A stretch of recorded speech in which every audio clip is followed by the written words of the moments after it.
Hello, V K ನಿಜವಾಸ್ತು ಚಾನೆಲ್ಗೆ ಸುಸ್ವಾಗತ ಹಾಗೂ ವೀಕ್ಷಕರಿಗೂ ನನ್ನ ಶುಭಾಶಯಗಳು. ಈಗಾಗಲೇ ನಾನು ವಾಣಿಜ್ಯೋದ್ಯಮದ ಬಗ್ಗೆ ಸವಿಸ್ತಾರವಾದ 2 ವಿಡಿಯೋಗಳನ್ನು ಮಾಡಿದ್ದೇನೆ. ಅದೇ ರೀತಿ ಮುಂದಿನ ವಿಡಿಯೋವನ್ನು ನಾನು ಈಗಾಗಲೇ ಉತ್ತರ ಮತ್ತು ಪೂರ್ವದ ಭಾಗದ ಮುಂಭಾಗಿಲಿನ ಭಾಗದ ಮಳಿಗೆಗಳಿಗೆ ವಾಣಿಜ್ಯೋದ್ಯಮ ರೂಮ್ಗಳಿಗೆ ಯಾವ ರೀತಿ ಯಾವ ಭಾಗದಲ್ಲಿ ಕೂಡಬೇಕೆಂದು ವಿಸ್ತಾರವಾಗಿ ಹೇಳಿದ್ದೇನೆ. ಒಂದು ವೇಳೆ ಏನಾದರೂ ಇದರಲ್ಲಿ ತಿಳಿಯದಿದ್ದರೆ ನನಗೆ ಫೋನ್ ಮುಖಾಂತರ ಸಂಪರ್ಕಿಸಿ ಅಥವಾ ನೀವು ವಾಟ್ಸಪ್ ಮುಖಾಂತರ ಸಂಪರ್ಕಿಸಿ, ನಾನು ಎಲ್ಲ ಇನ್ನೂ ಸವಿಸ್ತಾರವಾಗಿ ಹೇಳುತ್ತೇನೆಂದು ಹೇಳಬಲ್ಲೆನು. ಅದೇ ರೀತಿ ಈಗ ನನ್ನ ಕಾರ್ಯಕ್ರಮಕ್ಕೆ ನನ್ನ ಎಪಿಸೋಡಿಗೆ ನೀವು ಬೆಲ್ ಐಕಾನ್ ಒತ್ತಿ ಲೈಕ್ ಮಾಡಿ ಹಾಗೂ ಸಬ್ಸ್ಕ್ರೈಬ್ ಮಾಡಿ, ಕಾಮೆಂಟ್ಸ್ ಮಾಡಿ ಹಾಗೂ ಇದೇ ರೀತಿ ಈ ವಿಡಿಯೋಗಳನ್ನು ಇತರರಿಗೆ ಶೇರ್ ಮಾಡಿ, ಇತರರು ಇದರ ಬಗ್ಗೆ ಕೂಲಂಕಷವಾಗಿ ತಿಳಿದುಕೊಳ್ಳಲೆಂದು ನಾನು ಆಶಿಸುತ್ತೇನೆ. ಸರಿ, ಈಗ ನಾನು ಹೇಳುವುದೇನೆಂದರೆ, ದಕ್ಷಿಣದ ಮುಂಬಾಗಿಲಿನ ಮಳಿಗೆಗಳು, ಶಾಪುಗಳು, ಅಂಗಡಿಗಳು ಅವರವರ ಭಾಗಕ್ಕೆ ತಕ್ಕಂತೆ ಶಾಪು, ಅಂಗಡಿ, ಕೆಲವೊಂದು ಭಾಗದಲ್ಲಿ ದುಕಾನ ಎನ್ನುತ್ತಾರೆ, ಕೆಲವೊಂದು ಭಾಗದಲ್ಲಿ ಕೆಲವೊಂದು ಭಾಗದಲ್ಲಿ ಆಂಧ್ರದ ಪಕ್ಕದಲ್ಲಿ ಬರುವ ಕಾಲಕ್ಕೆ ಕ್ವಾಟ್ಟು ಎನ್ನುತ್ತಾರೆ. ಅಂದರೆ ಅವರವರ ಭಾಗಕ್ಕೆ ಅವರವರ ಭಾಷೆಗೆ ತಕ್ಕಂತೆ ಅನ್ನುತ್ತಾರೆ. ಈ ದುಕಾನ, ಅಂಗಡಿ, ಶೋರೂಮ್, ಕಿರಾಣಿ ಮರ್ಚೆಂಟ್, ಹೋಟೆಲ್ ಯಾವುದೇ ಉದ್ಯಮವಾಗಿರಬಹುದು. ದಕ್ಷಿಣದ ದಿಕ್ಕಿಗೆ ಮಾಡಿದ್ದಾದರೆ, ದಕ್ಷಿಣದ ಅಭಿಮುಖವಾಗಿ ಅಂದರೆ ದಕ್ಷಿಣದ ಆಗ್ನೇಯ ಭಾಗ ಅತ್ಯಂತ ಒಳ್ಳೆಯ ಪವಿತ್ರವಾದ ಉಚ್ಚ ಸ್ಥಾನವು. ಕೇಳಿ, ಉಚ್ಚ ಮತ್ತು ನೀಚ.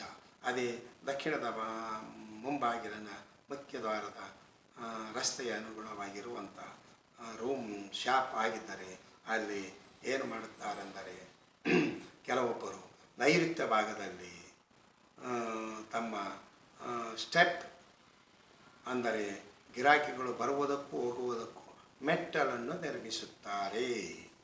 ಇದು ನೋಡಿ ಎಷ್ಟು ನಿಷೇಧ. ಮೆಟ್ಟಲನ್ನು ನಿರ್ಮಿಸುತ್ತಾರೆ. ಅಲ್ಲಿ ದಕ್ಷಿಣದ ಅಭಿಮುಖವಾಗಿ ಇರುವಂಥ ಶಾಪಿಗೆ ಅವರು ಸ್ಥಳದ ಅಭಾವವು ಯಾವ ರೀತಿಯೋ ತಿಳಿಯದೆಯೋ ಅವರು ಏನು ಮಾಡುತ್ತಾರೆಂದರೆ, ದಕ್ಷಿಣದ ಅಭಿಮುಖವಾಗಿ ಇರುವಂಥ ವಾಣಿಜ್ಯೋದ್ಯಮದ ಮಳಿಗೆಗಳಿಗೆ ತಾವು ಸಾಮಾನ್ಯವಾಗಿ ನೈಋತ್ಯ ಭಾಗದಲ್ಲಿ ಸ್ಟೆಪ್ಗಳನ್ನು ಏರಿ ಅದೇ ಭಾಗದಿಂದ ಒಳಬರುವುದು ಹೋಗುವುದು ಮಾಡಿದರೆ ಅಲ್ಲಿ ವ್ಯಾಪಾರ ಅಷ್ಟಕ್ಕೆ ಅಲ್ಲ ನಷ್ಟಕ್ಕೆ ಉಂಟು. ಏನು, ಅಷ್ಟಕ್ಕಷ್ಟೇ ಅಲ್ಲ, ನಷ್ಟಕ್ಕಾಗಿ ವ್ಯಾಪಾರ ಮಾಡಿದಂತೆ. ಇದು ಬಹಳ ಮುಖ್ಯವಾದ ವಿಷಯ. ಇನ್ನು ಹೇಳಬೇಕೆಂದರೆ, ಅದೇ ದಕ್ಷಿಣದ ಆಗ್ನೇಯ ನಡಿಗೆಯಿಂದ ತಾವು ಯಾವುದೇ ಉದ್ಯಮವು ಮರ್ಚೆಂಟ್ಸ್, ಕಿರಾಣಿ ಮರ್ಚೆಂಟ್ಸ್, ಇತರಾದಿ ಶೋರೂಮ್ಗಳು, ಇತರಾದಿಗಳು ಯಾವುದೇ ಆಗಲಿ, ಒಂದು ಆಸ್ಪತ್ರೆಗಳಾಗಲಿ, ಪ್ರತಿಯೊಂದು ಇನ್ನು ಮುಂದೆ ಯಾವುದು ಪ್ರತಿಯೊಂದು ವಿಷಯಕ್ಕೂ ಬೇರೆ ಬೇರೆವಾಗಿ ಹೇಳುತ್ತೇನೆ. ಆದರೆ ಕೆಲವೊಂದು ವಿಷಯದಲ್ಲಿ ಎಲ್ಲ ರೀತಿಗೂ ಇದೇ ರೀತಿ ಮುಖ್ಯ ದ್ವಾರವಂತೂ ಇರಲೇಬೇಕು. ನೀನು ಯಾವುದೇ ವ್ಯಾಪಾರ ಮಾಡು, ಯಾವುದೇ ಉದ್ಯಮ ಮಾಡು, ಮನೆ ಇರಲಿ, ಮಳಿಗೆ ಇರಲಿ, ಪ್ರತಿಯೊಂದು ದೇವರ ಮಂದಿರವಿರಲಿ, ಇದು ದೇವರಿಗೂ ಸಹ ವಿಶೇಷವಾಗಿರುವಂಥ ಸ್ಥಳ. ಈಗ ಹೇಳಬೇಕೆಂದರೆ, ಅದೆಷ್ಟು ದೇವರ ಮಳಿಗೆಗಳು ನಾನು ನೋಡಿದ್ದೇನೆ, ದೇವರ ಮಂದಿರವನ್ನು ನೋಡಿದ್ದೇನೆ. ದಕ್ಷಿಣದ ಆಗ್ನೇಯ ನಡಿಗೆ ಉಂಟಾದ ಮಂದಿರಗಳು ಅದೆಷ್ಟು ಚೆನ್ನಾಗಿದ್ದಾವೆ. ಕೆಲವೊಂದು ಮಂದಿರಗಳಲ್ಲಿ ನೈಋತ್ಯದ ನಡಿಗೆ ಉಂಟಾಗಿ ಅದೆಷ್ಟು ಪ್ರಖ್ಯಾತವಾದ ದೇವರಾದರೂ ನಿಂತು ಹೋಗಿರುತ್ತದೆ. ಅದಕ್ಕೆ ಕಾಲಪುರುಷನಲ್ಲಿ ವಾಸ್ತು ಪುರುಷನು ಒಂದು ತಾನು ತನ್ನ ಹಿಡಿತದಲ್ಲಿ ಇಟ್ಟುಕೊಂಡಿದ್ದಾನೆಂದರೆ, ಅದು ನೀಚ ಸ್ಥಾನದಲ್ಲಿ ಮಾಡಿದರೆ, ಅದು ಮಂದಿರವಾಗಲಿ, ಮಠವಾಗಲಿ, ಹಾಗೂ ಅದು ಉದ್ಯಮವಾಗಲಿ, ಮನೆಯಾಗಲಿ, ಯಾವುದೇ ಆಗಲಿ, ಯಾರನ್ನೂ ಬಿಡದು ಕಾಡದೆ ಅದು ಎಂದೂ ಅದನ್ನು ಅಭಿವೃದ್ಧಿಯ ಪಥದತ್ತ ತೆಗೆದುಕೊಂಡು ಹೋಗುವುದಕ್ಕೆ ನೈಋತ್ಯ ಎಂಬುದು ನಿಷೇಧದ ಸ್ಥಳ, ನೀಚ ಸ್ಥಳ, ನೀಚವಾದ ನಡಿಗೆ, ನೀಚವಾದ ನೋಟ. ಅದಕ್ಕೆ ನೀವು ಮನೆಯಾಗಲಿ, ಮಳಿಗೆಯಾಗಲಿ, ಉದ್ಯಮವಾಗಲಿ, ಪ್ರತಿಯೊಂದು ವಿಷಯದಲ್ಲಿ ಅಪಾರ್ಟ್ಮೆಂಟ್ ಆಗಲಿ, ಯಾವುದೇ ಆಗಲಿ, ನೈಋತ್ಯ ಭಾಗ ಎನ್ನುವುದು ಭಾಳ ನಿಷೇಧ. ಸರಿ, ದಕ್ಷಿಣದ ಆಗ್ನೇಯ ಭಾಗದಲ್ಲಿ ನೀವು ಮಳಿಗೆಗಳನ್ನು ನಿರ್ಮಿಸಿಕೊಂಡರೆ ಹೋಟೆಲ್ಲು, ಕಿರಾಣಿ ಮರ್ಚೆಂಟು, ಇತರಾದಿ ಶೋರೂಮ್ಗಳು, ಇತರಾದಿ ಅಂಗಡಿಗಳು, ಯಾವುದೇ ಉದ್ಯಮ ಆಗಿರಬಹುದು. ಕೆಲವೆಲ್ಲ ಉದ್ಯಮಗಳ ಬಗ್ಗೆ ಹೆಸರು ಹೇಳುವುದಕ್ಕೆ ಆಗೋದಿಲ್ಲ. ಅವರವರು ಸ್ಪೇರ್ ಪಾರ್ಟ್ಸು ಅಂಗಡಿಗಳು ಯಾವುದೋ ರೀತಿಯಿಂದ ಮಾಡುವುದುಂಟು. ಇಲ್ಲಿ ದಕ್ಷಿಣದ ಅಭಿಮುಖವಾಗಿ ಇರುವಂಥ ವ್ಯಕ್ತಿ ತನ್ನ ಕ್ಯಾಶ್ ಕೌಂಟರ್ ಎಲ್ಲಿ ನಿರ್ಮಿಸಿಕೊಳ್ಳಬೇಕು ಎಂಬುದರ ಬಗ್ಗೆ ಮುಖ್ಯ ಮಾಹಿತಿ. ಯಾವಾಗಲೂ ಕ್ಯಾಶ್ ಕೌಂಟರ್ ಅವನು ದಕ್ಷಿಣದ ಅಭಿಮುಖವಾಗಿ ಇರುವಂಥ ಮಳಿಗೆಯಲ್ಲಿ ಯಾವಾಗಲೂ ಅದು ದಕ್ಷಿಣದ ಮುಂಭಾಗಿಲಿನ ಪಕ್ಕದಲ್ಲಿ, ಅಂದರೆ ಪಶ್ಚಿಮ ಭಾಗದಲ್ಲಿ ತಾನು ತನ್ನ ಅನುಕೂಲಕ್ಕೆ ತಕ್ಕ ಹಾಗೆ ಕ್ಯಾಶ್ ಕೌಂಟರನ್ನು ನಿರ್ಮಿಸಿಕೊಳ್ಳಬೇಕು.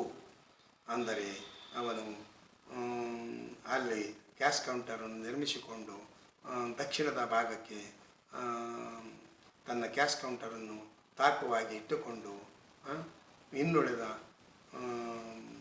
ತಾನು ಪೂರ್ವ ಅಭಿಮುಖವಾಗಿ ಕುಳಿತುಕೊಂಡು, ಅಂದರೆ ನಿನ್ನ ಕಸ್ಟಮರ್ಸ್ ಬರುವ ಕಾಲಕ್ಕೆ ನೀನು ದಕ್ಷಿಣದ ಆಗ್ನೇಯ ಭಾಗದಿಂದ ಕಸ್ಟಮರ್ಸ್ ಬರುವ ಕಾಲಕ್ಕೆ ನೀನು ಪೂರ್ವ ಅಭಿಮುಖವಾಗಿ ಕುಳಿತುಕೊಂಡರೆ ನೀನು ಅವರನ್ನು ನೇರವಾಗಿ ಮುಖವನ್ನು ನೋಡುತ್ತಿದ್ದಿ, ನಿನ್ನ ಮುಖವನ್ನು ಅವರು ನೋಡುತ್ತಿದ್ದಾರೆ.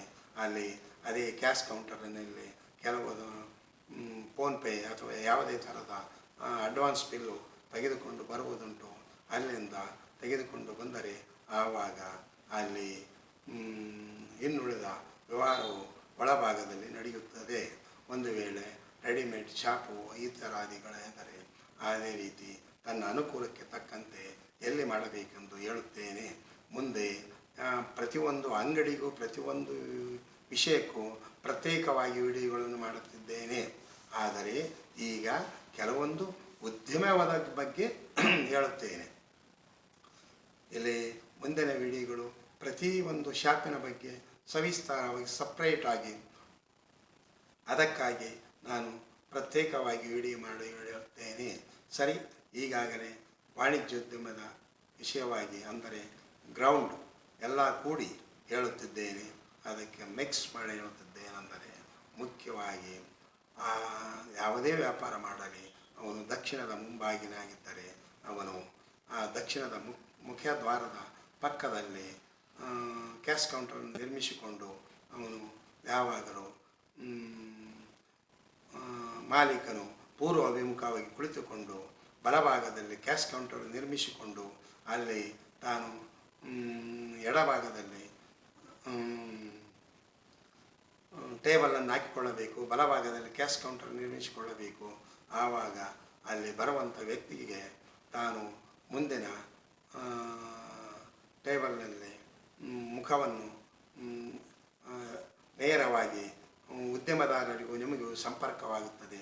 ಆವಾಗ ನೀವು ಎಡಪಕ್ಕದಲ್ಲಿ, ಅಂದರೆ ಉತ್ತರ ಈಶಾನ್ಯವಾಗುತ್ತದೆ, ಪೂರ್ವ ಈಶಾನ್ಯದ ದಿಂದ ಬರುವ ಹಾಗೆ ನೀವು ನಿಮ್ಮ ಕ್ಯಾಶ್ ಕೌಂಟರ್ಗೆ ಹೋಗುವುದಕ್ಕೆ ಬರುವುದಕ್ಕೆ ಒಂದು ಚಿಕ್ಕ ದ್ವಾರವನ್ನು, ಅಂದರೆ ಅದೇ ಫೋಲ್ಡಿಂಗ್ ಅಂತಾರಲ್ಲ, ಆ ಫೋಲ್ಡಿಂಗ್ ಟೈಪು ಪೂರ್ವ ಈಶಾನ್ಯ ಅಥವಾ ಉತ್ತರ ಈಶಾನ್ಯ ಎರಡೂ ಭಾಗದಲ್ಲಿ ನೀವು ಫೋಲ್ಡಿಂಗ್ ಟೇಬಲ್ ದ್ವಾರವನ್ನು ನಿರ್ಮಿಸಿಕೊಂಡು ಅದರಿಂದ ಒಡನಾಟ ಇರಬೇಕು. ಆವಾಗ ಅಲ್ಲಿ ಮಾಡುವಂಥ ಉದ್ಯಮದಾರನು ಬಹಳ ಲಾಭದಾಯಕವಾಗಿ ಚೆನ್ನಾಗಿ ಉಳಿದ ವ್ಯಾಪಾರವನ್ನು ನಡೆಯುತ್ತಾನೆ. ಮುಖ್ಯವಾಗಿ ಈಗ ನಾನು ತಿಳಿಸಿರುವುದೇನೆಂದರೆ ಕ್ಯಾಶ್ ಕೌಂಟರ್ನ ಬಗ್ಗೆ. ಇನ್ನುಳಿದಿದ್ದು ಅವನೇನಂತಂದರೆ ಬರುತ್ತಾ ದಕ್ಷಿಣದ ಅಭಿಮುಖವಾಗಿ ಉತ್ತರ ಈಶಾನ್ಯದ ಭಾಗವಾಗಿ ಉಂಟಾಗಿ ಅವನ ಮಳಿಗೆಗಳಿಗೆ ತಕ್ಕಂತೆ ಪಶ್ಚಿಮ ಭಾಗದಲ್ಲಿ ತಾವು ತಮ್ಮ ಅನುಕೂಲ ಸಿಂಧುಗೆ ತಕ್ಕ ಹಾಗೆ ತಮ್ಮ ಒಡನಾಟವನ್ನು ನಿರ್ಮಿಸಿಕೊಳ್ಳಿ, ತಮ್ಮ ಸಾಮಗ್ರಿಗಳನ್ನು ನಿರ್ಮಿಸಿಕೊಳ್ಳಿ. ಆದರೆ ದಕ್ಷಿಣದ ಆಗ್ನೇಯ, ಪಶ್ಚಿಮದ ಉತ್ತರ ಈಶಾನ್ಯ ಈ ಎರಡೂ ಭಾಗದಲ್ಲಿ ರಸ್ತೆಗಳು ಇರುವ ಹಾಗೆ ನೋಡಿಕೊಳ್ಳಿ. ಹೋಟೆಲ್ ಆಗಲಿ ಯಾವುದೇ ಉದ್ಯಮವಾಗಲಿ ನೋಡಿಕೊಂಡು, ಒಂದು ವೇಳೆ ತಾವು ಹೋಟೆಲ್ ಆಗಿದ್ದರೆ ಅದೇ ಈಶಾನ್ಯ ಭಾಗದಲ್ಲಿ ವಾಷಿಂಗ್ ಬೇಷನ್ ಮತ್ತು ಅಥವಾ ಒಂದು ವೇಳೆ ಕೈ ತೊಳೆಯುವುದು, ಕುಡಿಯುವ ನೀರು, ಈ ರೀತಿ ಅಲ್ಲಿ ಮಾಡಿಕೊಳ್ಳಬೇಕು. ಯಾವಾಗಲೂ ಅಲ್ಲಿ ದಕ್ಷಿಣದ ಅಭಿಮುಖವಾಗಿ ಇರುವಂಥ ರೂಮಿಗೆ ನಿಮಗೆ ಅನುಕೂಲವಿದ್ದರೆ ಅಲ್ಲಿ ಒಂದು ಉತ್ತರ ಅಥವಾ ಪೂರ್ವ ಈಶಾನ್ಯದಲ್ಲಿ ವಿಂಡೋಗಳು ಇದ್ದರೆ ಬಹಳ ಉತ್ತಮ. ಯಾಕೆಂದರೆ ಉತ್ತರ ಈಶಾನ್ಯ, ಪೂರ್ವ ಈಶಾನ್ಯ ಅಲ್ಲಿ ಯಾವುದೇ ಮುಖದ್ವಾರ ಅಥವಾ ಬಾಗಿಲನ್ನು ಇಟ್ಟುಕೊಳ್ಳಬೇಕಾದರೆ ಅನುಕೂಲವಿದ್ದರೆ ಈ ಎರಡು ಭಾಗದಲ್ಲಿ ಅತ್ಯಂತ ಒಳ್ಳೆಯ ವಿಷಯ. ಒಂದು ವೇಳೆ ಬಾಗಿಲನ್ನು ಇಡುವ ಸ್ಥಳದಲ್ಲಿ ಇಲ್ಲ, ವಾಣಿಜ್ಯೋದ್ಯಮಕ್ಕೆ ಸಾಮಾನ್ಯವಾಗಿ ಆ ಅವಕಾಶ ಇರುವುದು ಬಹಳ ಕಡಿಮೆ. ಯಾಕಂದರೆ ಅದು ಇರುವುದೇ 20, 30, 10, 15 ಫೀಟಿನಲ್ಲಿ ಸ್ಥಳವು ವಾಣಿಜ್ಯೋದ್ಯಮಕ್ಕೆ ಇರುತ್ತದೆ ಮುಖ್ಯ ರಸ್ತೆಯಲ್ಲಿ. ಅಂಥದರಲ್ಲಿ ಎಲ್ಲ ಥರದ ಬಾಗಿಲೆಂದರೆ ಆಗುವುದಿಲ್ಲ. ಆದರೆ ಸಾಮಾನ್ಯವಾಗಿ ಒಂದು ವಿಂಡೋ ಆದರೂ ಇರಬೇಕು. ಎಲ್ಲಿ ಉತ್ತರ ಈಶಾನ್ಯ, ಪೂರ್ವ ಈಶಾನ್ಯ. ಯಾವುದಕ್ಕೆ? ದಕ್ಷಿಣದ ಮುಖದ್ವಾರವಿರುವಂಥ ಮಳಿಗೆಗೆ. ಯಾಕಂದರೆ ಅಲ್ಲಿ ಸಂಪೂರ್ಣವಾಗಿ ಈಶಾನ್ಯವು, ಎರಡೂ ಭಾಗದ ಈಶಾನ್ಯವು ಮುಚ್ಚಿದಂತಾಗುತ್ತದೆ. ಅದಕ್ಕೆ ತಾವು ಅನುಕೂಲಕ್ಕಾಗಿ ಆ ಭಾಗದಲ್ಲಿ ಕನಿಷ್ಠ ಒಂದು ವಿಂಡೋವಾದರೂ ನಿರ್ಮಿಸಿಕೊಳ್ಳಿ. ಸರಿ, ಈಗಾಗಲೇ ಹೇಳಿದಂತೆ ನಾನು ದಕ್ಷಿಣದ ಆಗ್ನೇಯ ಬಾಗಿಲಿಗೆ ಮುಖ್ಯದ್ವಾರಕ್ಕೆ ಪಕ್ಕದಲ್ಲಿ ತಾವು ಕ್ಯಾಶ್ ಕೌಂಟರನ್ನು ನಿರ್ಮಿಸಿಕೊಂಡು ಬಲಗಾಲದಲ್ಲಿ ಕುಳಿತುಕೊಂಡು ಅಂತ ಹೇಳಿದ್ದಾನೆ. ಆದರೆ ಮತ್ತೆ ಇದು ಬೇಡವೆಂದರೆ, ಇದಕ್ಕೆ ಅನುಕೂಲವಿಲ್ಲಂದರೆ ಮತ್ತೆ ಇಲ್ಲಿ ಬೇರೆ ಸ್ಥಳದಲ್ಲಿ ಬರುತ್ತದೆ ಎಂದರೆ ಅದು ಸಹ ತಾವು ಉತ್ತರದ ಭಾಗದಲ್ಲಿ ಬರುತ್ತದೆ. ಅದು ಈಗಾಗಲೇ ಹೇಳಿದಂತೆ ಉತ್ತರ ಪಕ್ಕದಲ್ಲಿ ಮಾಡಿದರೂ ಅಥವಾ ನೈಋತ್ಯ ಪಕ್ಕದಲ್ಲಿ ಮಾಡಿದರೂ ಬರುತ್ತದೆ. ಆದರೆ ನೈಋತ್ಯ ಭಾಗದಲ್ಲಿ ಮಾಡಿದರೆ ಉತ್ತರ ಅಭಿಮುಖವಾಗಿ ಕೂಡಬೇಕಾಗುತ್ತದೆ. ಆವಾಗ ದಕ್ಷಿಣದ ಅಭಿಮುಖವಾದ ಬಾಗಿಲು ವ್ಯಾಪಾರಕ್ಕೆ ಬಹಳ ಚೆನ್ನಾಗಿ ಇರುವುದಿಲ್ಲ. ಅದಕ್ಕೆ ಅವನ ನೋಟ ಸರಿಯಾಗಿ ಕಾಣುವುದಿಲ್ಲ, ಅವನ ಕಂಟ್ರೋಲ್ ಮಾಡುವುದಕ್ಕೆ ಆಗುವುದಿಲ್ಲ. ಅದಕ್ಕೆ ವಿಶೇಷವಾಗಿ ಹೇಳಬೇಕೆಂದರೆ ದಕ್ಷಿಣದ ಪಕ್ಕದ ದ್ವಾರದಲ್ಲಿ ಆಯಿತು. ಈಗ ಇನ್ನೂ ಒಂದು ಸ್ಥಳವೆಂದರೆ ಉತ್ತರದ ಪಕ್ಕದ ಗೋಡೆಯಲ್ಲಿ ಉತ್ತರದಿಂದ ಭಾಗದಲ್ಲಿ ತಮ್ಮ ಕ್ಯಾಶ್ ಕೌಂಟರನ್ನು ನಿರ್ಮಿಸಿಕೊಳ್ಳಬೇಕು. ಗೋಡೆಗೆ ತಾಕುವ ಹಾಗೆ ಒಂದು 4 ಫೀಟು 3 ಫೀಟು ತನಗೆ ಅನುಕೂಲಕ್ಕೆ ತಕ್ಕ ಹಾಗೆ ಪೂರ್ವ ಈಶಾನ್ಯದ ನಡಿಗೆ ಉಂಟಾಗುವ ಹಾಗೆ ಮಾಡಬೇಕು ಕ್ಯಾಶ್ ಕೌಂಟರ್. ಇಲ್ಲಿ ತಾವು ಪೂರ್ವ ಅಭಿಮುಖವಾಗಿ ಕುಳಿತುಕೊಳ್ಳಬೇಕು. ದಕ್ಷಿಣದ ಆಗ್ನೇಯ ಶಾಪ್ಗಳಿಗೆ ಪೂರ್ವ ಅಭಿಮುಖವಾಗಿ ಕುಳಿತುಕೊಂಡರೆ ಅವನು ದಕ್ಷಿಣ ಆಗ್ನೇಯದಿಂದ ಬಂದು ತನ್ನ ವ್ಯಾಪಾರವನ್ನು ಮಾಡಿಕೊಂಡು ಅಲ್ಲಿ ನಿನ್ನ ಕ್ಯಾಶ್ ಕೌಂಟರ್ಗೆ ಕ್ಯಾಶನ್ನು ಕೊಟ್ಟು ಉಳಿದ ಸಾಮಗ್ರಿಗಳನ್ನು ತೆಗೆದುಕೊಂಡು ಹೋಗುತ್ತಾನೆ. ಅಲ್ಲಿ ಬಲಭಾಗದಲ್ಲಿ ತಮ್ಮ ಕ್ಯಾಶ್ ಕೌಂಟರ್ ಇರಬೇಕು. ಎಲ್ಲಿ? ಉತ್ತರದ ಗೋಡೆಗೆ ತಾಕುವ ಹಾಗೆ. ಅಂದರೆ ಮುಖ್ಯವಾಗಿ ವಿಷಯವನ್ನು ಹೇಳಬೇಕೆಂದರೆ ಕೆಲವೊಬ್ಬರು ದಕ್ಷಿಣದ ಆಗ್ನೇಯ ಬಾಗಿಲಿಗೆ ಎದುರಾಗಿ ಕ್ಯಾಶ್ ಕೌಂಟರನ್ನು ನಿರ್ಮಿಸಿರುತ್ತಾರೆ. ಇದು ಸರ್ವತಾ ನಿಷಿದ್ಧ. ಇದು ಬಹಳ ಎಚ್ಚರಿಕೆಯಿಂದ ನೋಡಿಕೊಳ್ಳಿ. ಕೆಲವೊಬ್ಬರು ತಮಗೆ ಅನುಕೂಲ ಆಗುವುದೆಂದು ದಕ್ಷಿಣದ ಮುಂಬಾಗಿಲಿನ ಮಳಿಗೆಗೆ ದಕ್ಷಿಣದ ಅಭಿಮುಖವಾಗಿ ಕ್ಯಾಶ್ ಕೌಂಟರನ್ನು ನಿರ್ಮಿಸಿಕೊಂಡದ್ದು ಅದೆಷ್ಟೋ ಜನರನ್ನು ನಾನು ನೋಡಿದ್ದೇನೆ. ಯಾವಾಗಲೂ ಮುಖದಾರದ ಅಭಿಮುಖವಾಗಿ ಯಾವುದೇ ಕ್ಯಾಶ್ ಕೌಂಟರ್ ಇರಬಾರದು. ಯಾಕಂದರೆ ಅದು ಯಾವುದೇ ಮುಂಬಾಗಿಲಿನ ಮಳಿಗೆಗಾಗಲಿ ಮುಂಬಾಗಿಲಿನ ಎದುರಿಗೆ ತಾವು ಕ್ಯಾಶ್ ಕೌಂಟರನ್ನು ನಿಷೇಧ. ಅಲ್ಲಿ ಎಂದು ತಮ್ಮ ಕ್ಯಾಶ್ ಕೌಂಟರನ್ನು ಬಾಗಿಲಿನ ಅಭಿಮುಖವಾಗಿ ಇಡಬಾರದು. ಇದು ಪ್ರತಿಯೊಬ್ಬರು ಕೂಲಂಕುಷವಾಗಿ ತಿಳಿದುಕೊಳ್ಳಬೇಕು. ಈಗ ಏನೆಂದರೆ ಅದೇ ರೀತಿ ಉತ್ತರದ ಭಾಗದ ಗೋಡೆಗೆ ತಾಕದಂತೆ ಅವನು ತನ್ನ ಕ್ಯಾಶ್ ಕೌಂಟರ್ಗೆ ಬರುವುದಕ್ಕೆ ರಸ್ತೆಯನ್ನು ಬಿಟ್ಟುಕೊಂಡು ಪೂರ್ವ ಈಶಾನ್ಯದ ರಸ್ತೆಯಾಗುತ್ತದೆ. ಆಗ ಅಲ್ಲಿ ಪೂರ್ವ ಭಾಗದಲ್ಲಿ ಕುಳಿತುಕೊಂಡಾಗ ದಕ್ಷಿಣ ಭಾಗಕ್ಕೆ ಬರುವಂಥದ್ದು ಎಲ್ಲ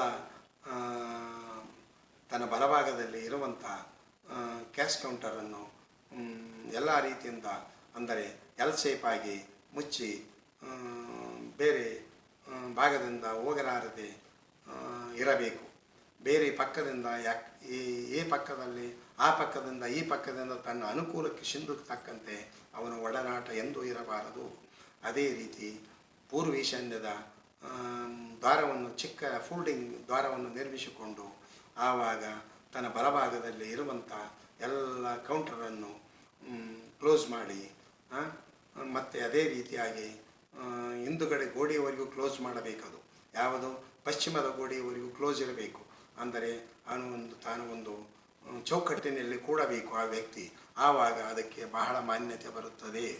ಅವನಿಗೆ ತಾನು ಮಾಲೀಕನಿಗೆ ಹೊರ ಹೋಗುವುದಕ್ಕೆ ಬರುವುದಕ್ಕೆ ತೊಂದರೆ ಆಗಬಹುದು, ಎಲ್ಲಂತ ಅನ್ನುವಂಗಿಲ್ಲ.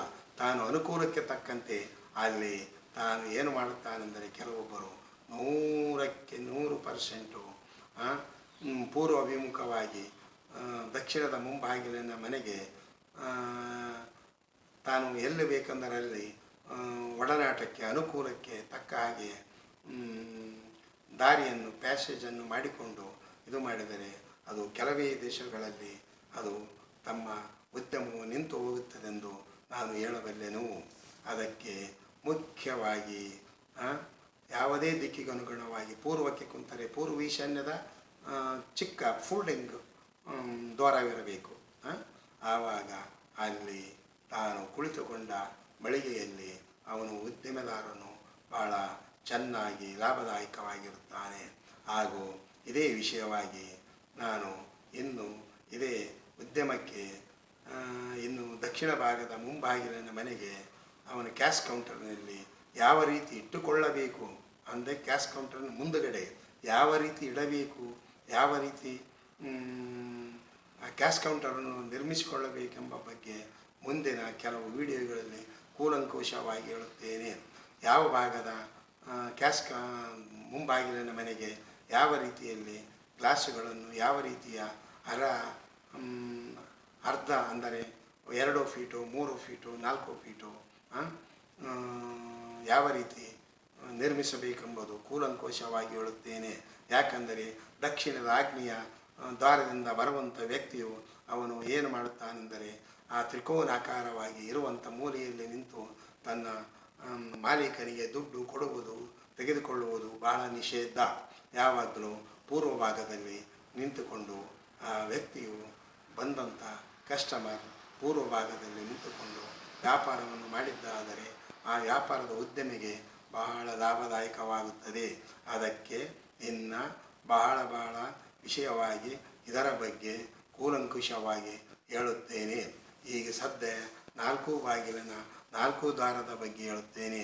ತದನಂತರ ಆ ಟೇಬಲ್ಗೆ ಯಾವ ರೀತಿ ಯಾವ ಭಾಗದಲ್ಲಿ ಯಾವ ರೀತಿ ಎತ್ತರ ತಗ್ಗುಗಳನ್ನು ಮಾಡಬೇಕು, ಯಾವ ರೀತಿ ಇಡಬೇಕೆಂಬುದು ಸವಿಸ್ತಾರವಾಗಿ ಹೇಳುತ್ತೇನೆ.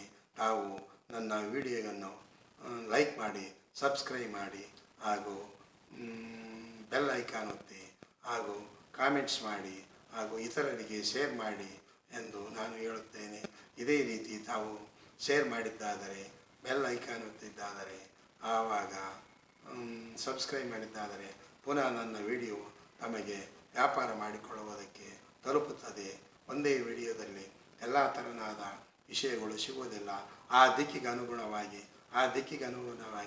ವ್ಯಾಪಾರಕ್ಕೆ ಇನ್ನೂ ನಾನಾ ರೀತಿಯಿಂದ ಹೇಳುವುದು ಸಾಕಷ್ಟು ಇದೆ. ಆ ರೀತಿಯಾಗಿ ತಾವು ಮಾಡಿಕೊಂಡರೆ ಅದರ ಬಗ್ಗೆ ಪೂರ್ಣ ಅಭಿವೃದ್ಧಿ ಹೊಂದುತ್ತಾರೆಂದು ನಾನು ಹೇಳುತ್ತೇನೆ. ಸರಿ, ಈಗ ಈ ವಿಡಿಯೋವನ್ನು ಮುಗಿಸುತ್ತೇನೆ. ಮುಂದಿನ ಭಾಗದಲ್ಲಿ ಪಶ್ಚಿಮದ ಅಭಿಮುಖವಾಗಿ ಮುಖದ್ವಾರವಾಗಿ ಇರುವಂಥ ಶಾಪ್ ಅಂಗಡಿ ಮಾಲೀಕರು ಯಾವ ರೀತಿ ಕೂಡಬೇಕೆಂಬುದು ಸವಿಸ್ತಾರವಾಗಿ ಹೇಳುತ್ತೇನೆ. ಮುಂದಿನ ವಿಡಿಯೋ ನೋಡುವುದಕ್ಕೆ ಬಹಳ ಜಾಗ್ರತೆಯಿಂದ ತಯಾರಾಗಿ